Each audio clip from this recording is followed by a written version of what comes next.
Hola a todos y bienvenidos a un nuevo episodio de nuestro ciclo Líderes de Decisión. Hoy vamos a conversar con un líder de una función quizás más silenciosa, pero absolutamente crucial, que es la función de compras. Pocas áreas tienen un impacto tan directo en los resultados de una empresa como el área de abastecimiento. Una mejora en abastecimiento de un 1% en costos de compras puede impactar el equivalente del 10% de crecimiento en ventas, y sin embargo no está en el frente de las conversaciones como debería. Pero obviamente no se trata solo de ahorrar, sino de decidir bien en un contexto que es más complejo, más incierto, más exigente, y el área de compras tiene que lidiar con muchas variables a la vez. Em, Hoy vamos a hablar con Javier Carnevali, que es el director de abastecimiento y suministro del Grupo Herdes. En pocas palabras, es el encargado de comprar las materias primas y los insumos de la gran mayoría de las marcas líderes de alimentos procesados en México y posiblemente uno de los líderes en el segmento de comida mexicana en Estados Unidos y en más de 20 países adicionales. Javier es un experto en el tema. Él tiene más de 20 años de experiencia trabajando tanto desde el lado de la consultoría como en empresas de consumo masivo. Y bueno, para mí un placer, Javier, tenerte para tomarnos este café virtual compartiendo y conversando sobre toma de decisiones. Gracias por sumarte. Igual, Ernesto, mucho gusto acompañarte en este programa, si lo podemos llamar así, esta conversación. Buenísimo. Vamos a cubrir distintos tópicos, pero me gustaría pedirte, si puedes, empezar describiendo qué hace un área como la tuya y quizás como segunda pregunta, y las dejo pegadas por si las prefieres responder juntas, es en qué se diferencian las decisiones de un área de abastecimiento y suministros respecto de otras áreas de la compañía. Perfecto. ¿Qué hacemos? Fíjate, un área de abastecimiento y suministro, al menos en Grupo Verdes, no todas las áreas están organizadas así, pero en cuanto a la función que ejecutamos en general, somos responsables de adquirir, de negociar los principales productos y servicios que la empresa requiere para fabricar o transformar, sea lo que haga. En el caso de Grupo Verdes, estamos hablando de básicamente alimentos y bebidas, transformar esos insumos, esos materiales de empaque, esas materias primas, en estos productos terminados, y nuestra responsabilidad es justo hacer todas estas negociaciones con proveedores que nos permiten proveernos de justo estos insumos para poder transformarlos y poder entregarle al consumidor un producto terminado que cumple sus expectativas en cuanto a distintos factores: precio, calidad, sustentabilidad, etcétera. Este, ¿Qué diferencia las decisiones que hacemos en abastecimiento y suministros versus otras áreas? Creo que cada vez más nos hemos dado cuenta, y sobre todo por la reciente experiencia de la pandemia, que creo que hizo un despertar en muchas empresas de justo de la importancia de este rol dentro de la empresa y el impacto de no hacer bien las cosas en esta área, en el impacto que puede tener en el negocio. Quizás hay otras áreas un poco más de back office cuyas decisiones a lo mejor no están totalmente directas, no impactan directamente los resultados de la empresa, pero en abastecimiento y suministro definitivamente cualquier decisión que tomamos está impactando directamente el estado de resultados de la empresa. Obviamente, principalmente del lado del gasto, y cualquier decisión que ayude a mejorar ese gasto o ayude a quitar riesgos de suministro o ayude a la sustentabilidad de la empresa o ayude a hacer más eficientes los procesos de la empresa, pues son obviamente acciones que van a terminar en un beneficio en ese estado de resultados de la empresa, ¿no? Entonces, eh, quizás tenemos una influencia directa, ¿no?, en ese estado de resultado, porque si yo ahorro como tú dijiste, ¿no?, cualquier peso que yo ahorre, cualquier dólar que ahorre, tiene un impacto directo en el margen de la empresa, inmediato, que Mm. no sucede a veces con las ventas. Siempre un peso más de venta va a implicar un costo de venta, entonces el impacto no es tan directo, pero un peso ahorrado es un peso que mejora directamente el margen de utilidad. Entonces, existe esa relevancia porque hay una conexión al resultado financiero de la empresa. Por lo tanto, en nuestro caso somos empresa pública, entonces obviamente tiene un impacto en un mejor estado de resultado, pues tiene un mejor valor, una mejor percepción en el mercado del valor de la empresa, más inversionistas, etcétera, ¿no? Clarísimo, gracias. Em, Entiendo que un área como la tuya genera valor de múltiples formas. Además de reducir costos, que esto se traslada directo, em, tiene otros indicadores a los que impacta, ¿no? ¿Cómo, cómo haces para evaluar si la estrategia del área de abastecimiento realmente está generando ese impacto que buscas? ¿Cuáles son los indicadores que te permiten asegurar o medir que un área de abastecimiento está impactando, digamos, no solo en las métricas operativas, sino en los resultados directos? Muy buena pregunta. Y además fundamental, ¿no? Creo que no solamente en el área de compras, cualquier área debería ocuparse e invertir tiempo en desarrollar estos indicadores que le permitan demostrar el valor que le agregan a la empresa. Fíjate que en nuestro caso yo partiría del hecho de que hay una intencionalidad en la construcción del plan estratégico que parte de definir claramente cuáles son esos objetivos estratégicos de la empresa como tal, en general, de todas sus distintas empresas que la conforman y de todas las unidades de negocio que tenemos. Y esa claridad en ese propósito y en esos objetivos estratégicos lo derivamos en una estrategia de cadena de suministro. Yo trabajo en el área de abastecimiento y suministro, estamos dentro de una dirección que se llama la Dirección de Cadena de Suministro, donde está planeación, estamos nosotros como abastecimiento, está el área de operaciones, ¿no? De fabricación de las plantas, está el área logística, está el área de calidad. Y una vez que construimos en equipo ese plan de cadena de suministro que está alineado a la estrategia de la empresa, es decir, buscamos con ese plan de cadena responder de manera muy clara cómo vamos a soportar esa estrategia de la empresa. Y después, yo con mi equipo trabajamos en la definición de la estrategia justo de abastecimiento y suministros, muy alineada y muy coordinada con esa estrategia de cadena y de manera transversal con mis pares, ¿no? Con todas las áreas que atendemos. Entonces, yo te diría, en primer lugar es asegurar que existe esa alineación y que hay una conexión directa entre lo que nosotros hacemos hacia la estrategia de cadena y de ahí hacia la estrategia de la empresa. Entonces, por ejemplo, nosotros tenemos en abastecimiento y suministro lo llamamos 6 líneas estratégicas, que justo nosotros, de hecho, en nuestro propósito del área usamos la palabra valor. Nosotros decimos, nosotros como propósito hemos definido crear valor a través de la gestión de las relaciones con terceros. Somos un área que básicamente nos relacionamos mucho con terceras partes. Esas terceras partes pueden ser nuestros proveedores, nuestros usuarios internos, lo vemos como un tercero que tenemos que atender, instituciones, gobierno, hay, digamos, muchos stakeholders con los que nos tenemos que relacionar. Otra parte importante es el tema de crear valor a través de la gestión de la relación, es decir, no asumimos que la relación se va a dar por sí sola, sino que hay una gestión de esa relación, hay una intención, hay una intencionalidad y hay una estrategia detrás de eso. No me relaciono de la misma manera con un proveedor de un material estratégico que con un proveedor que a lo mejor me va a surtir un material que me lo pueden surtir otros 10 proveedores. No me voy a relacionar de la misma manera con esas dos empresas. Entonces, hay una estrategia de qué debo hacer con uno, qué debo hacer con otro.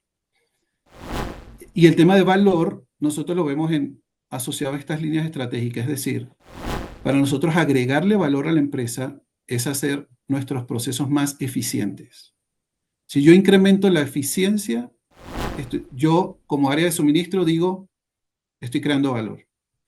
Si yo reduzco el riesgo de suministro, creo valor. Si yo incremento la utilidad de la empresa a través de la gestión del gasto, creo valor. Si yo reduzco impactos ambientales e incremento el bienestar de las comunidades, estoy creando valor.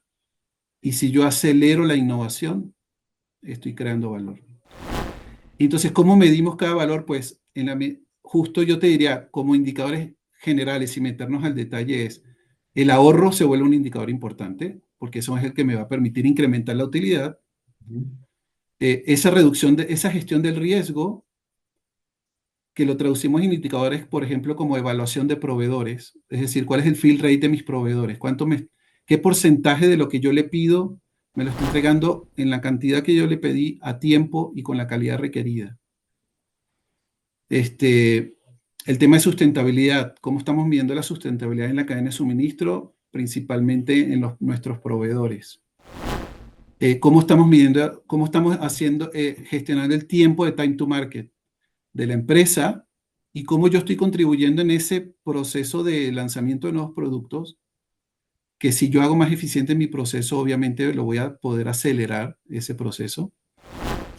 Entonces, dependiendo del valor, tenemos distintos KPIs que nos van a permitir demostrar, y una parte bien importante creo que es esa parte de demostrar. Y tú lo decías, lo llamabas la función silenciosa, ¿no?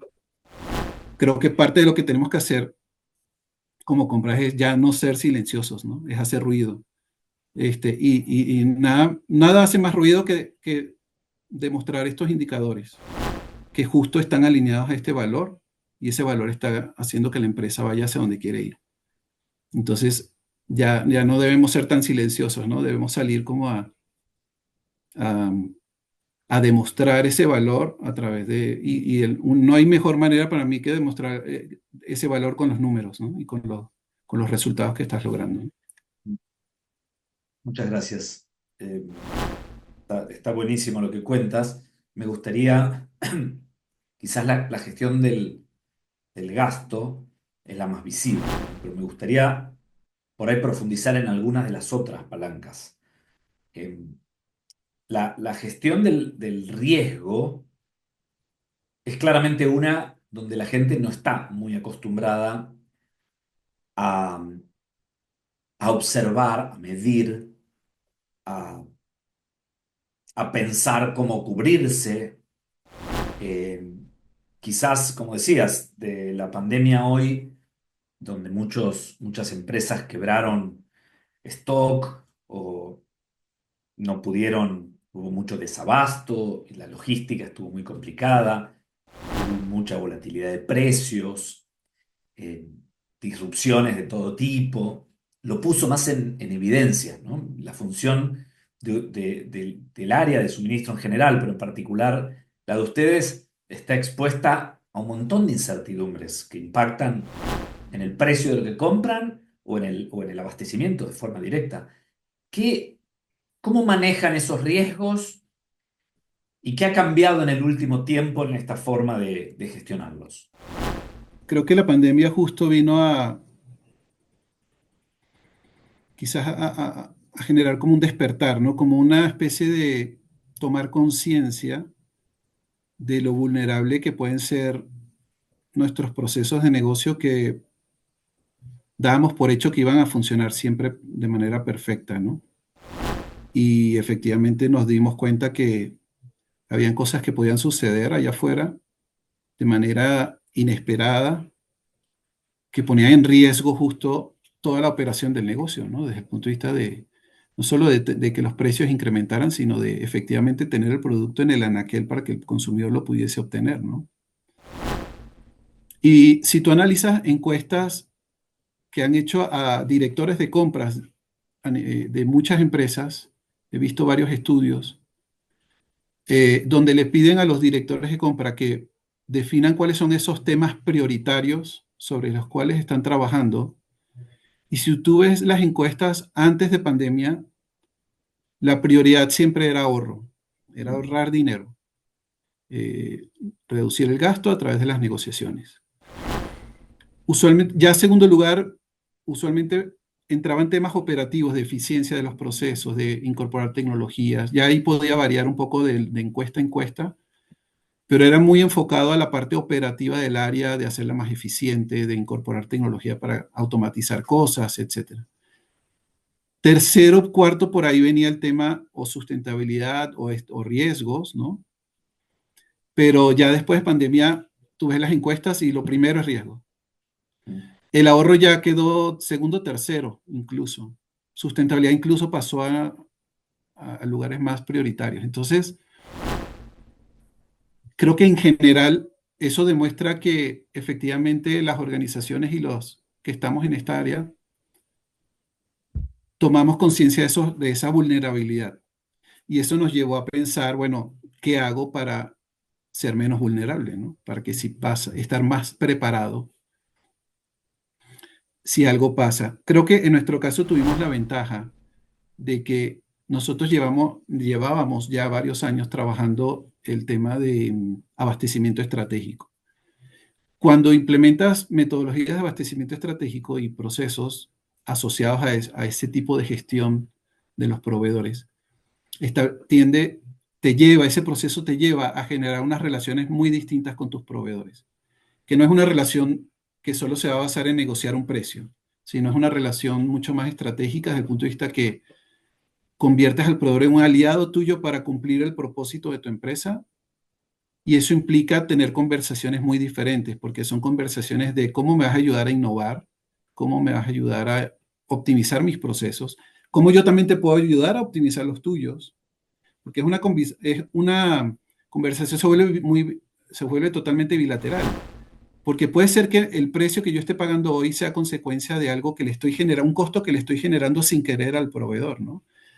Y el proveedor me dice, oye, si tú me pidieras no en estas cantidades, sino en estas, me haces más eficiente, por lo tanto te pudiese transmitir un ahorro, ¿no? Entonces, pero eso no va a salir si no tienes estas conversaciones a un nivel que no sea simplemente regatear un precio, ¿no?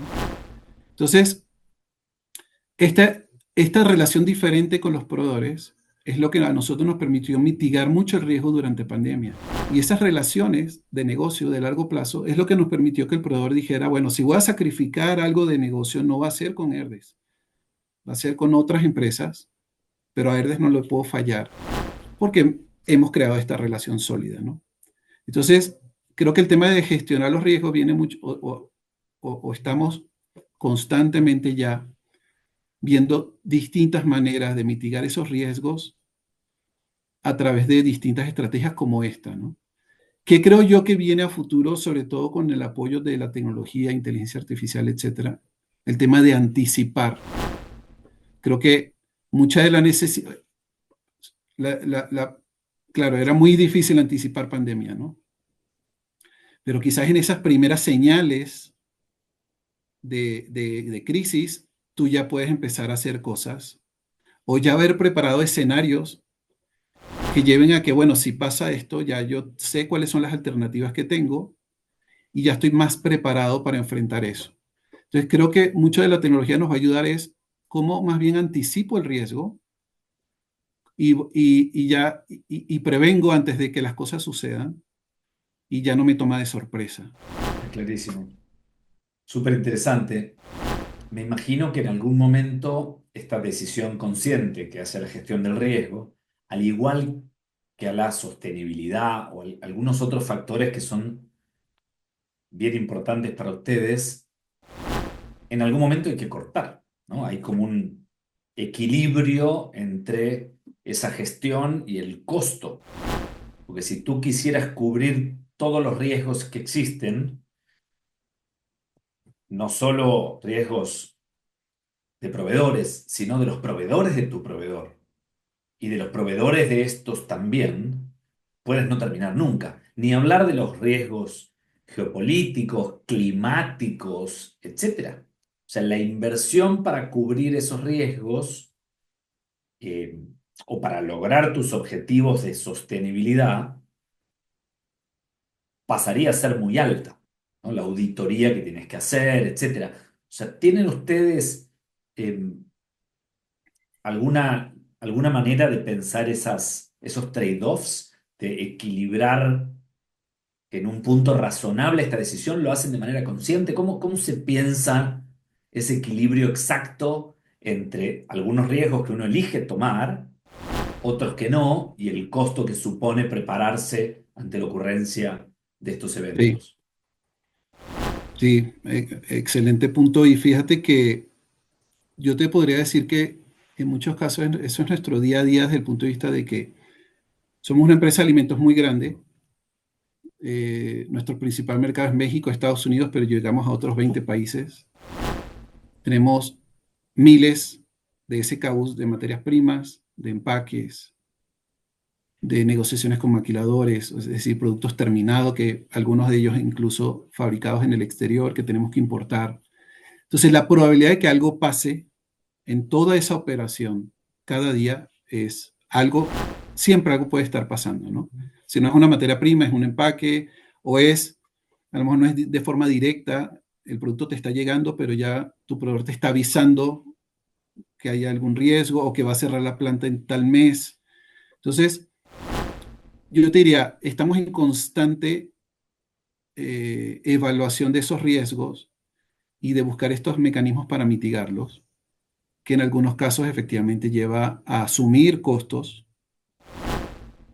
Y lo que nosotros hacemos siempre es trabajar muy en equipo con las áreas de negocio, que pudiera ser el área comercial o el CFO, o sea, el área de finanzas, incluso la dirección general, como hablando ya como cadena de suministros, tener estas conversaciones de negocio, porque no son decisiones que ya podemos tomar solos. Yo desde compras no puedo decir, bueno, para surtir esta determinada materia prima que está teniendo problemas, quizás en el suministro de un proveedor en particular, ya voy a buscar mañana 5 proveedores de 5 países, no importa lo que cueste, porque hay unas consecuencias que yo tengo que sopesar, que no está toda la información en mis manos, ¿no?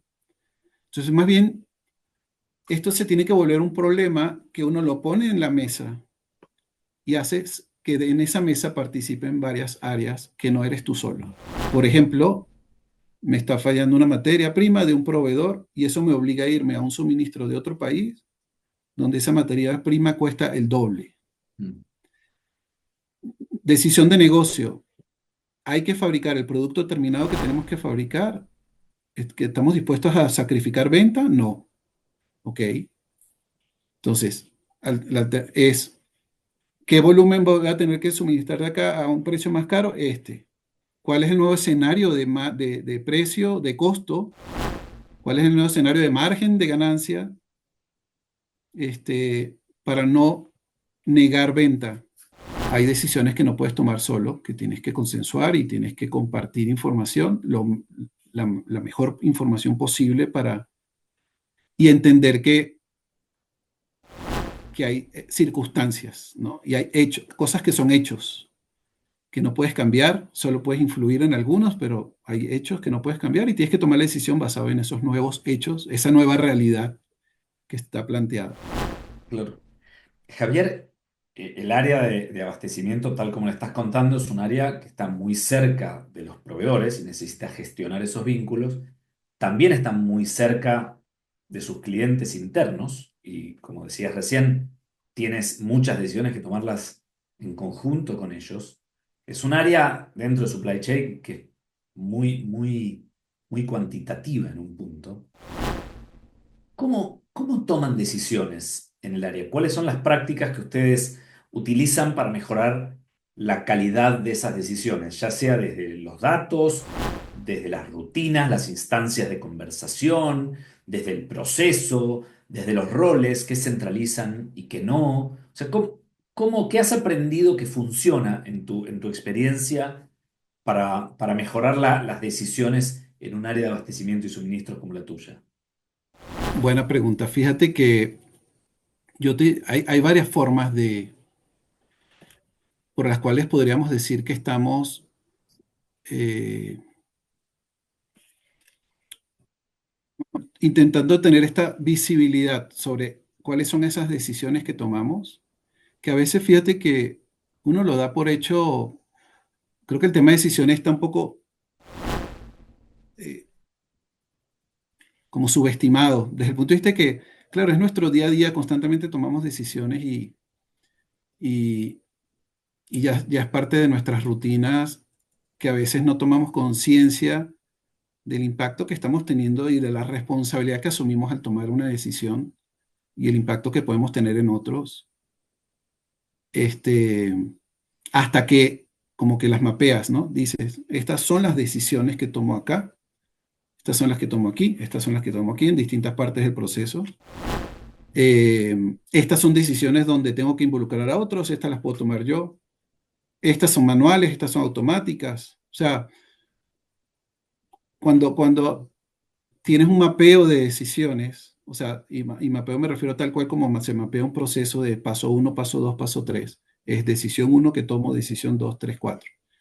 Una vez que tienes esa claridad, te ayuda mucho a tomar conciencia de cuáles son esos puntos críticos donde estás tomando una decisión que determina es tal cual un camino A, camino B, ¿qué hago? ¿No? Y qué elementos de información necesito para tomar esa decisión, quién la está tomando, qué nivel de autoridad requiere tomar esa decisión, a qué otros tengo que consultar para tomar esa decisión. Entonces, yo te diría, una de las primeras cosas es, en cada uno de los procesos, tener claro estas decisiones que estás tomando, no darlas por hecho de que, bueno, o sea, porque una vez que las mapeas, te das cuenta de la cantidad de decisiones que estás tomando que a veces ni las habías visto, ni pensabas que eran tantas, o te das cuenta que, oye, yo no sabía que esta persona está tomando esta decisión, que a lo mejor, y la está tomando solo, y a lo mejor no debería tomarla solo, y debería tener esta información adicional para ayudarlo. Entonces, yo te diría, por ejemplo, una cosa que hemos hecho en el proceso de abastecimiento estratégico justamente es asegurarnos que las decisiones se toman de manera informada. Entonces, la tarea es, bueno, ¿qué información requiere la persona que va a tomar esa decisión para tomar la decisión? Y, por ejemplo, tenemos una herramienta que nos trae o tú consultas información de todas las categorías que negociamos. Puede ser bote de hojalata, envases de vidrio, aceite de soya, sémola de trigo, muchas categorías. Nosotros negociamos al año más o menos 400 categorías de gasto diferentes. Entonces, en cada categoría tenemos que tomar decisiones. ¿A quién le compro? ¿Cómo le compro? ¿Cuándo le compro? ¿Qué le compro? Desde la especificación del producto, ¿no? Entonces, una es asegurarte que en ese proceso de toma de decisiones, a lo largo de esa negociación de esa categoría, tienes los elementos necesarios para tomar la decisión. Uno importante en el que tenemos una herramienta que justo apoya eso es una herramienta de análisis de mercado que te analiza tanto proveedores como categorías y te da información que incluso busca a través de inteligencia artificial y que se analiza a través incluso de personas, o sea, analistas especialistas en esas materias, que a su vez se alimentan de toda esta información para darte un resultado que dice, la situación de la pimienta está así a nivel mundial. Está pasando esto, están estos riesgos, el clima, no se sembró tanto en tal parte del mundo, va a haber escasez, eh, clima seco en Brasil, eso es bueno o malo. Entonces te genera una información que el que tiene la categoría de pimienta y tiene que salir a negociarla, tiene un panorama ya mucho más amplio de saber qué está pasando. Y si un proveedor nos dice, aquí está un incremento del 5% por la situación mundial de la pimienta, tú ya sabes si ese 5% es adecuado o no adecuado, es decir, está alineado a la realidad o no. Porque nos ha pasado que un proveedor viene con un incremento y nosotros que ya estamos armados de información y análisis, podemos decirle, no sé de qué estás hablando porque el mundo está así, este país está así, ya tengo nuevo suministro de tal país. Entonces, fortaleces mucho tus alternativas, que en toda negociación fortalecer tus alternativas te ayuda a negociar mejor. Con eso uno espera tomar mejores decisiones este, y obviamente ejecutar mejor la estrategia de la negociación de la categoría, ¿no? Buenísimo, muchas gracias. Y me encanta saber que empiezan por mapear las decisiones y tenerlas arriba de la mesa y verlas a conciencia y pensar cómo optimizarlas. Me gustaría Javier, si me permites, dar vuelta a la página y hacerte algunas preguntas más personales sobre cómo tú decides, sobre cómo te has formado como líder que hoy toma decisiones, eh, etcétera. Entonces, quizás la primera pregunta sea, ¿qué te ha hecho el líder, el decisor que eres hoy? Digamos, yo creo que cada uno tiene una historia muy personal que termina configurando quién es. Dónde Ujú. nació, cómo fueron sus padres, los vínculos, algunos jefes que nos han enseñado y acompañado, algunas situaciones de contexto. ¿Nos podrías contar un poco de ti, de tu historia y si puedes, tratar de entender cómo tu historia hizo que hoy seas el líder que eres, ¿no? ¿Cómo te impactó? Yo te diría, mi formación como consultor, y metiéndome un poco en estos elementos, me ha dado herramientas que creo que me ha permitido eh, será, si tú me pides un adjetivo de cómo tomo decisiones, yo te diría, soy una persona que no dudo mucho en tomar decisiones. O sea, yo soy bastante, digamos, la palabra no es atrevido, pero es, no sé qué adjetivo ponerle, pero es como que yo no tengo tomo las decisiones con responsabilidad, eh, me hago dueño de la decisión, o sea, me hago responsable de las consecuencias de las decisiones, que creo que también es algo importante. A veces no tomamos, nos da miedo tomar decisiones por el miedo a la consecuencia. Como yo asumo mi responsabilidad y no tengo miedo a la consecuencia, es decir, yo acepto mis errores, por ejemplo, y los reconozco y asumo las consecuencias, entonces no me da tanto miedo tomar la decisión porque yo me hago cargo de la consecuencia. Entonces, cuando tenemos miedo de la consecuencia, entonces nos frenamos y decimos, no, esto no lo estoy diciendo. A ver, ¿qué opinan los demás, no? Y que los demás decidan. No, hay cosas que no puedes delegar, hay cosas que te toca decidir y punto. Este, entonces, eh, mi formación en consultoría me dio herramientas que me ha dado cierta seguridad en que los análisis que hago los hago de manera suficientemente exhaustiva, tampoco sin desperdiar recursos, pero sí me ocupo un poco de ver, bueno, que justo para esta decisión, cuáles son los elementos de los que tengo que tomar para eh, analizar y poder tomar esta decisión a conciencia. Porque como sé que me va a ser responsable de la consecuencia, pues tengo que asegurarme de que esa decisión la tengo bien soportada, considerando a la vez el tiempo, que es otro factor importante, ¿no? Porque yo podría echarme 6 meses para tomar una decisión muy bien analizada con todos los datos del mundo y todos los robots trabajando para mí, y la decisión había que tomarla en un mes, y yo me eché 3 meses analizando y ¿no? Una Ya excelente es decisión tarde, ¿no? fuera de tiempo, es absolutamente inútil. Correcto. Entonces, te diría que en esa historia de vida y de vida profesional principalmente, la consultoría creo que fue fundamental para yo hoy en día sentirme más seguro. Y te diría, el otro elemento, que quizás es un elemento más cultural y personal, es ese tema de, mm, de asumir las consecuencias de los errores.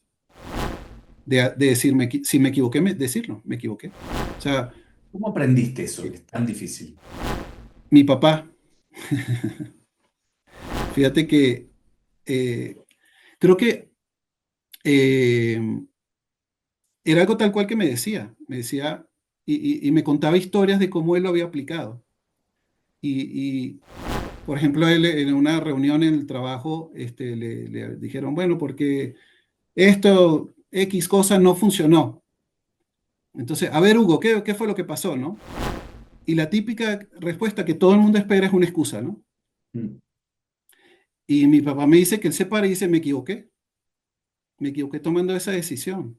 Y, y todo el mundo me dice, todo el mundo se sorprendió, ¿no? O sea, todo el mundo así como, pero ¿cómo que reconoce su error, ¿no? Qué lindo. Y, y justo eso, claro, me quedó en la mente para siempre. O sea, y él también me contaba una historia creo que fue en una empresa automotriz multinacional, que uno de los líderes toma una decisión que les cuesta a la empresa millones de dólares. Y en una entrevista al CEO de la empresa, al cual este otro reportaba, le dice, bueno, ¿y ahora qué va a hacer con quién va a sustituir a tal persona, ¿no? Que fue el que se equivocó y le generó a esta empresa estos millones, ¿no? Le dice, ¿cómo que sustituirlo? Si acabo de invertir millones de dólares en su educación, ¿cómo voy a salir de él? Buenísimo. Y es justo eso, esa filosofía sí, es un error que costó millones, que si dejas a esa persona va a aprender de ese error y no lo va a repetir. Pero si pones a alguien nuevo, corres el riesgo de que cometa el mismo error que el otro no, que te vuelva a costar millones la persona porque no tiene el aprendizaje que el otro ya tuvo, ¿no? Alguna Entonces, vez escuché la frase, si está muy bien cometer un error, siempre y cuando uno aprenda de él, lo que no está bien es cometer muchas veces el mismo error. Javier, para cerrar, si tuvieras que aconsejar al Javier de hace 25 años atrás, o a un nuevo Javier jovencito que está entrando al rol, algún rol de liderazgo en una compañía, cualquiera sea, ¿cuáles serían tus tres consejos más relevantes? ¿Qué le dirías a ese Javier o a un nuevo gerente a quien quisieras ayudar? desde el punto de vista de toma de decisiones, Sí, específicamente, sí, sí, liderazgo yo y te eso. diría, uno, o sea, no subestimes la importancia de las tomas de decisiones desde el punto de vista de que conócelas bien. O sea, ocúpate lo que te decía de mapearlas, de conocerlas, de tenerlas en blanco y negro, de verlas. Porque después les empiezas a, las empiezas a, te empiezas a hacer como preguntas alrededor de eso, ya que conozco esta decisión, ok, ¿quién la está tomando? ¿Con qué información la está tomando? ¿Con qué información la debería tomar? ¿Cuáles son las posibles consecuencias de esa decisión? ¿No? Y ajustar lo que haya que ajustar, o sea, porque es un modelo que después tienes que optimizar, tienes que balancear bien. Después yo te diría, no tener, le daría tal cual el consejo de mi papá de reconoce tus errores, o sea, no tengas miedo, no te frenes en la toma de decisiones por el miedo de las consecuencias. Y la otra, te diría, es ese consenso que en algunas decisiones tienes que tomar y que tienes que tener la humildad también de incorporar a otros y que eso no te va a hacer ni menos, ni, es que esta decisión no la quiso tomar Javier solo. Es que hay decisiones que no debes tomar solo. O sea, no es un tema de si quiero o no quiero, es que no debes, porque tiene implicaciones hacia otras áreas, hacia otros entes externos de los cuales no puedes prescindir ni puedes dejarlos fuera de considerarlos en esa decisión, ¿no? Entonces, no, yo diría son básicamente esas tres, es tener muy claro cuáles son esas decisiones que tomas, analizarlas bien y sobre todo estos componentes adicionales de saber quién la está tomando, cómo la está tomando, con qué información. El tema de no tener miedo a las consecuencias y el tema de hacer equipo y saber cuáles son esas decisiones que tienes que tomar en equipo y tomarlas en equipo. Hay unas que te van a quedar a ti y las tomas tú, pero hay otras que vas a tener que compartir, ¿no? Espectacular. Muchísimas gracias, Javier. La verdad que me encantó conversar contigo y además aprendí un montón. Gracias por abrirnos un poco la cocina del área de abastecimiento, que a veces, como decíamos, no están los reflectores, pero, Sí. pero aporta tanto valor a las organizaciones. Te agradezco una vez más por compartir con nosotros tus aprendizajes y dedicarnos tiempo a conversar sobre las decisiones. No, un gusto y para mí un honor y un placer, como siempre, tomarme este café virtual contigo, que a veces nos los tomamos presencial, y tenemos estas conversaciones tan relevantes, tan importantes. Muchísimas gracias una vez más y gracias a todos los que están participando o escuchando o viendo esta conversación. Los invito a conectarse con las próximas entrevistas que vamos a seguir haciendo en el ciclo Líderes de Decisión. Hasta la próxima.